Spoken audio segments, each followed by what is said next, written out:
successful, or what if things don't work out? That's kind of foreign to you at that time. You just figure everything you're going to do is going to be successful. Why do certain people get into professional sports? That is a question that many have asked over the years, and the answers vary depending on who you talk to. Many go and play because it's what they're good at, and they're able to use their talents to their peak when in major sports leagues.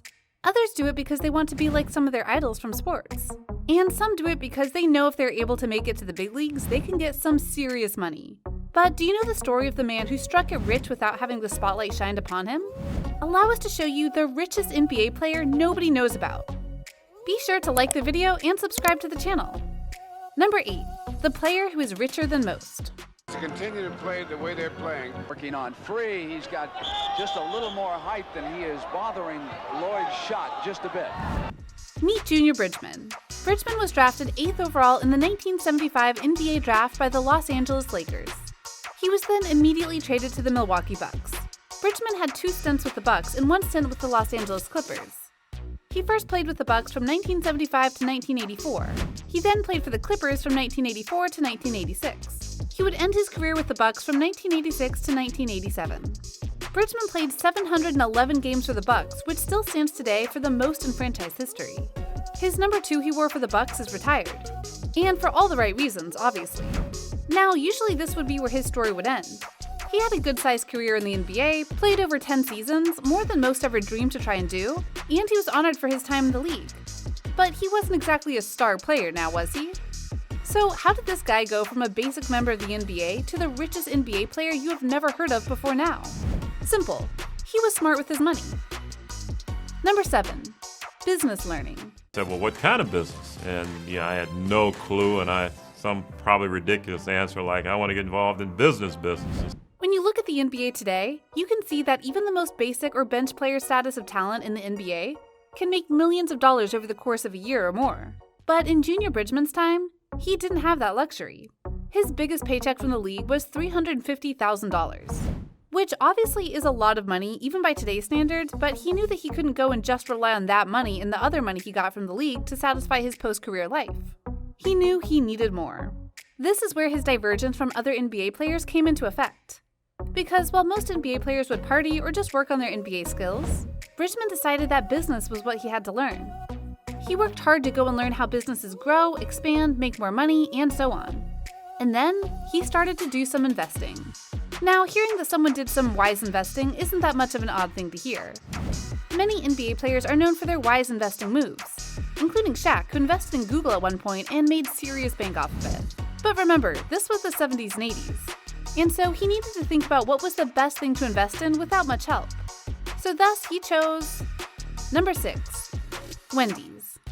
Yes, Wendy's, the place you go to get Frosties and square patties on your burger. Back in the 70s and 80s, Wendy's wasn't as big as it is now. But Junior Bridgeman saw a lot of potential in the place, so he decided to see what he could do there. He even spent a lot of time working at a local Wendy's to learn more about the company. This was on top of his NBA career, to be clear. During his active career, Junior built and opened up Wendy's restaurants, and by the end of his career, he had already opened 3. Each of them successful thanks to his hard work and learning about the business he was getting into. After his NBA retirement, he went all in and is now Wendy's largest franchise owner, holding ownership over 160 restaurants. Remember, he was an average player in the NBA, and he took a big risk by investing his salary into something like Wendy's. But as you can see, it really paid off. Number 5, Bridgeman Foods Incorporated. After the success of his time with Wendy's, Junior Bridgeman went and opened up his own company via Bridgeman Foods Inc.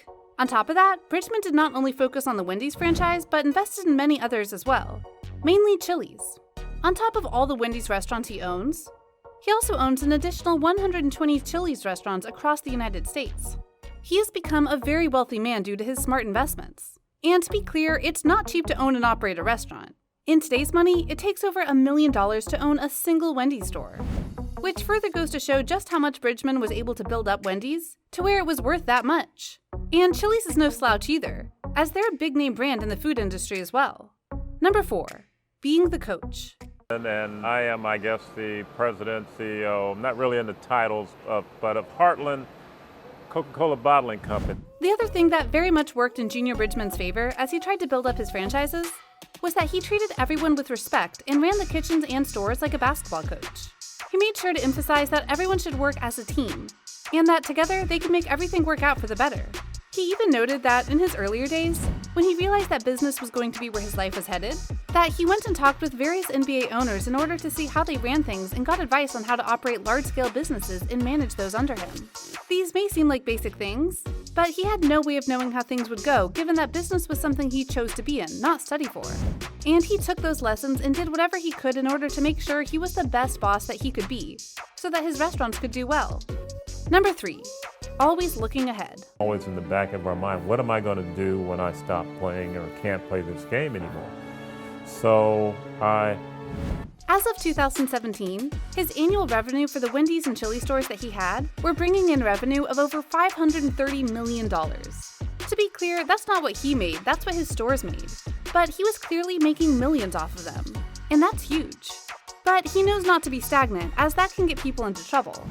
So he always looked to new avenues, like he did with getting into Chili's. He also owned some retail markets in the Midwest of the US. However, arguably his biggest deal was when he sold off some of his restaurants in order to get the capital needed in order to strike a big deal with Coca-Cola. His business became a major distributor of the product, and that made him even richer. Especially since both he and his son now run their own Coca-Cola business, and since Coke is one of the most popular soda brands in the world as a whole. That shows you how smart he was to invest in it. His net worth stands at over $600 million. Think about that. He went from an NBA player who at his best made $350,000 to going and being worth over $600 million. That's incredible, and it's a powerful story for those coming into the league. Number 2, how to be smart with money.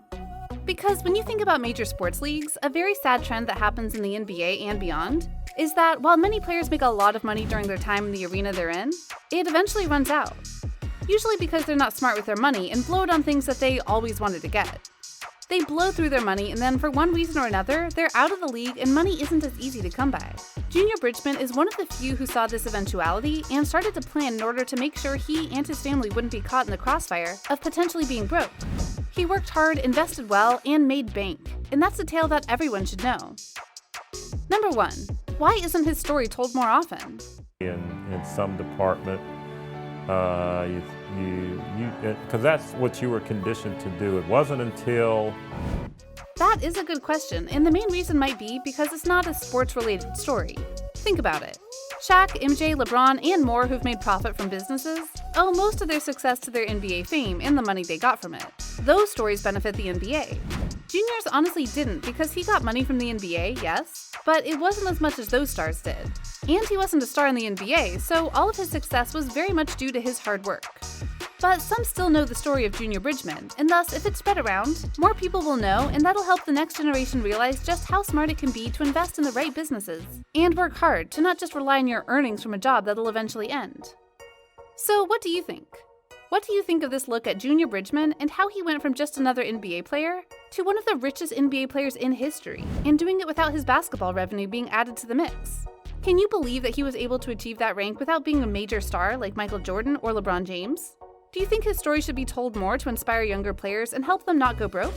Let us know in the comments below. Be sure to subscribe, and we'll see you next time on the channel.